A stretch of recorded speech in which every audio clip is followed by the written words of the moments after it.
अनुराग ओझा पर हमला करना मनुवादियों को पड़ेगा महंगा। लोकतंत्र का चौथा स्तंभ है, उसकी रक्षा सुरक्षा करना प्रशासन की जिम्मेदारी है। मैं कोशिश करूंगा कि जिन पत्रकारों पर हमला हो रहा है इस मामले को मैं पार्लियामेंट में उठा के वहाँ की पत्रकार सुरक्षा सुनिश्चित। क्या नगीना के सांसद चंद्रशेखर आजाद सदन में उठाएंगे? जी हाँ, संसद में उठाएंगे अनुराग ओझा की आवाज। नमस्कार दोस्तों, आप देख रहे हैं हिंद समाचार और मैं हूं आपके साथ ज्योति यादव।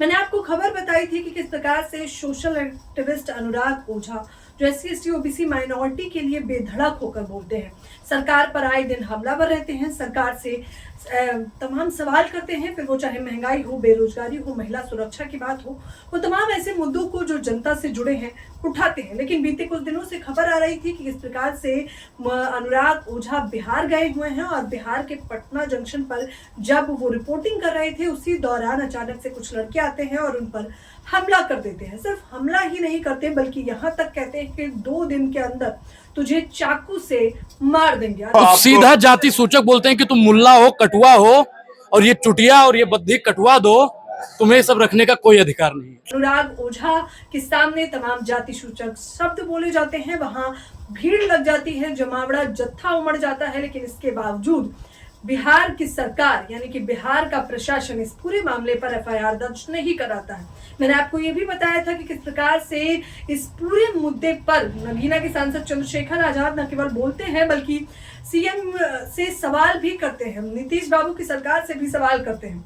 लेकिन अब एक बार फिर से अनुराग ओझा किसी और के पास नहीं बल्कि नगीना के सांसद चंद्रशेखर आजाद के पास पहुंच जाते हैं अपना मुद्दा लेकर। वहां जाते हैं, बैठते हैं, बातचीत करते हैं, बाकायदा इंटरव्यू भी लेते हैं।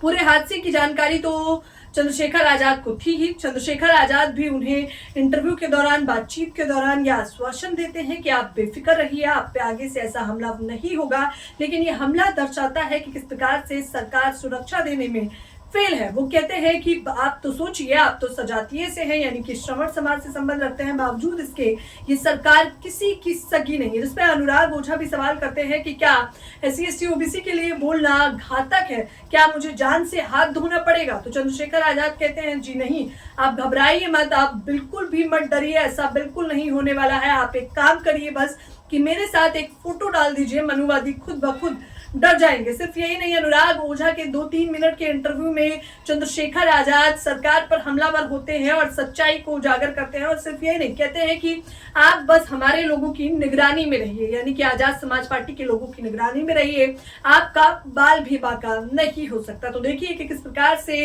अनुराग ओझा अपनी बुलंद आवाज लेकर जब चंद्रशेखर आजाद के सामने पहुंचते हैं तो चंद्रशेखर आजाद भी पीछे नहीं हटते।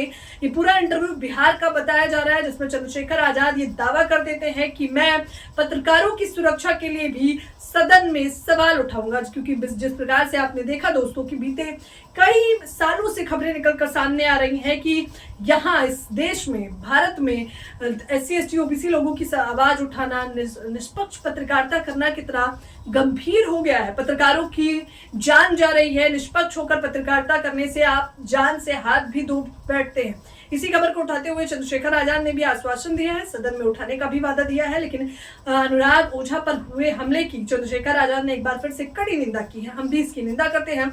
अब मनुवादी वो दिन दूर नहीं कि डर से थर-थर कांपने लगे हैं नगीना की आवाज सुनकर, यानी कि चंद्रशेखर की आवाज सुनकर। आप लोग भी मुझे अपनी प्रतिक्रिया जरूर दें।